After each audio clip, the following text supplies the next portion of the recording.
Pada hari kejadian jam 10.30 pagi, kira-kira 100 banduan reman mula beratur memasuki bangunan yang menempatkan dewan kecil di satu blok kayu untuk mendengar perintah lanjutan reman atau penetapan tarikh bicara. Seorang hakim magistrat mula menjalankan tugas seperti biasa pada hari itu. Satu persatu banduan dikenakan perintah reman.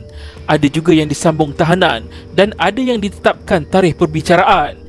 Di situ, majoriti penghuninya adalah banduan reman dan banduan hukuman ringan, iaitu penjara kurang dari 5 tahun. Suasana tenang tiba-tiba berubah menjadi huru-hara dalam sekelip mata apabila tiba giliran banduan kelima dipanggil menghadap hakim magistrat. Banduan kelima itu secara tiba-tiba menyerbu ke arah hakim magistrat dan diikuti banduan keenam serta ketujuh melakukan perkara yang sama. Ketiga-tiga banduan itu bersenjatakan 3 batang besi yang diasah tajam. Apa yang terjadi sebenarnya? Tindakan tanpa diduga itu membuatkan pengawal pengiring tergamam dan gagal melindungi hakim magistrat berkenaan. Walaupun mereka sempat membunyikan whistle amaran, mereka tidak dapat bertindak lanjut. Semuanya berlaku begitu pantas.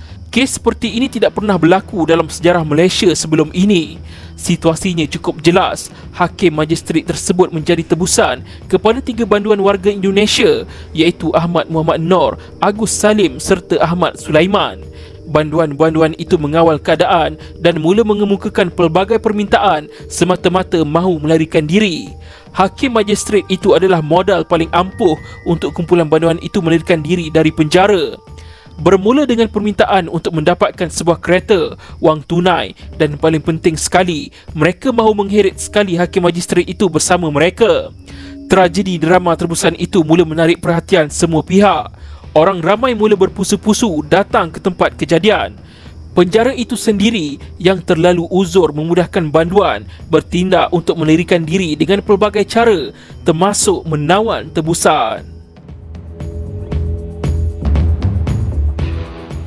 Selepas menawan hakim magistrat, ketiga-tiga banduan itu mula keluar dari blok bicara reman dan menuju ke arah blok pejabat pengurusan.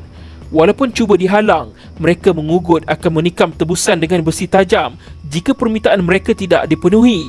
Besi tajam sentiasa diacu pada setiap masa di leher tebusan. Bayangkan, dengan besi di leher dan ugutan bunuh yang tidak henti-henti dari mulut penjenayah itu, apa lagi pilihan yang ada? Pengawal penjara terpaksa akur demi keselamatan hakim magistrat tersebut. Banduan itu kemudiannya menjadikan pejabat pengurusan sebagai bilik tawanan. Ketika itulah Agus Salim merampas pistol yang disimpan di dalam bilik penguasa penjara, membuatkan mereka lebih berani untuk mengugut.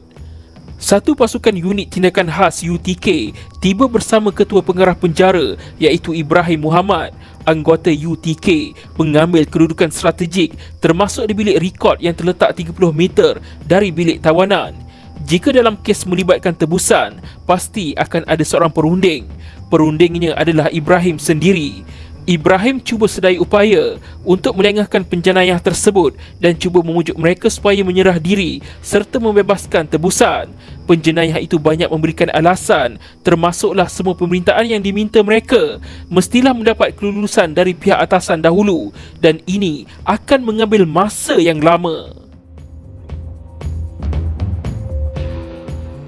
Tragedi ini berlanjutan cukup lama, iaitu dari proses berunding hinggalah melengahkan masa untuk menunaikan permintaan penjenayah tersebut. Ianya berlarutan hingga ke malam dan hakim magistrat berkenaan tetap diambang maut dalam tangan mereka. Disebabkan masa terlalu lama diambil untuk menunaikan permintaan itu, banduan-banduan tersebut sudah mula penat dan psikologi mereka pun mula lemah. Penjenayah berkenaan terpaksa berjaga sepanjang malam, berikutan bimbang diserbu anggota UTK. Akan tetapi, mereka masih lagi bersikap agresif. Penahanan ini berlarutan hingga 24 jam lamanya. Kerana penantian yang sangat lama, Ibrahim mengambil keputusan untuk berunding secara bersemuka dengan mereka. Pada ketika itu, Ahmad Muhammad Noor berada berhampiran tingkap, manakala Agus Salim dan Ahmad Sulaiman berada di ruang pejabat. Semasa Ibrahim cuba berunding secara lembut dengan penjenayah tersebut, salah seorang penjenayah iaitu Ahmad Muhammad Noor secara tiba-tiba mencekak leher Ibrahim dan menarik Ibrahim masuk ke ruang tahanan yang sama dengan hakim magistrat. Nasib baik Ibrahim ada ilmu mempertahankan diri. Setelah ditarik masuk oleh Ahmad Muhammad Noor, Ibrahim cuba sedaya upaya bergelut dengan Ahmad untuk melumpuhkan penjenayah itu secara fizikal. Keadaan pada ketika itu sangat mencemaskan. Atas arahan Ketua Unit Tindakan Khas, beberapa anggota UTK telah menyerbu masuk ke dalam bilik tahanan, di mana di dalam bilik tersebut adanya hakim magistrat sebagai tebusan dan juga Ibrahim. Orang ramai tidak tahu dan tidak nampak apa yang berlaku. Tiba-tiba, beberapa das tembakan kedengaran kuat memecah suasana. Semua yang ada di situ menjerit. Rupa-rupanya, anggota UTK yang menyerbu masuk bilik tahanan itu melepaskan tembakan pada penjenayah tersebut. Dengan serta-merta, 2 daripada 3 banduan itu tumbang serentak dan juga maut di tempat kejadian. Mereka yang maut adalah Agus Salim dan Ahmad Sulaiman, manakala Ahmad Muhammad Noor yang bergelut dengan Ibrahim ditahan serta-merta. Anggota polis yang lain terus masuk ke ruangan tawanan untuk mendapatkan hakim magistrat berkenaan. Bayangkan, sudahlah diacukan besi tajam dan pistol, terpaksa pula melihat adegan tembak-menembak di depan mata.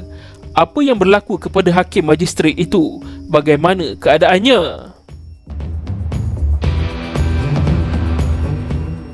Hakim magistrat yang dijadikan tebusan itu adalah seorang hakim wanita yang bernama Mariana Yahya. Semasa diselamatkan oleh anggota polis, Mariana kelihatan sangat lemah dan berada dalam trauma yang dahsyat. Mariana hampir tidak mampu berkata-kata. Mariana selamat dan cuma mengalami luka kecil di leher akibat terkena besi tajam. Hasil siasatan mendapati ketiga-tiga banduan itu mencabut batang besi yang dipasang pada lubang angin di lantai blok A untuk dijadikan senjata. Bangunan blok A di penjara itu dibina menggunakan kayu. Ini membuatkan mudah untuk mereka mencabut dan mengasah batang besi sehingga tajam. Mereka sudah lama merancang dan menunggu masa sahaja untuk bertindak. Besi yang diasah tajam itu disorok di dalam seluar salah seorang penjenayah pada hari kejadian. Agus Salim yang mencuri pistol sebenarnya tidak tahu menggunakan senjata api dan cuma mengacah-acah untuk menakutkan warden penjara yang cuba mendekati mereka. Hujah itu ada logiknya kerana ketika perbicaraan ke atas Ahmad Muhammad Noor pada tahun 1992, Mariana mendedahkan beliau terdengar perbualan mereka yang menyebut perkataan tarik, tekan, lepas merujuk pada cara menggunakan pistol. Ahmad Muhammad Noor dituduh atas kesalahan menculik dan mengurung Mariana dengan niat menjadikannya tebusan di penjara Kuantan Pahang antara jam 11.30 pagi pada 7 Januari 1987 dan 11.55 pagi pada 8 Januari 1987. Ahmad Muhammad Noor merupakan bekas pekerja ladang di Jerantut Pahang, didakwa mengikut Akta Culik 1961 yang membawa hukuman mati atau penjara seumur hidup dan disebat jika disabitkan kesalahan. Tertuduh dihukum mati oleh Mahkamah Tinggi selepas mendapati bersalah memiliki senjata api mengikut kanun keseksaan. Setelah tragedi ini berlalu 35 tahun yang lalu, Yang Arif Datuk Seri Mariana binti Haji Yahya kini bertugas sebagai Hakim Mahkamah Rayuan yang dilantik bermula pada 19 Mac 2021.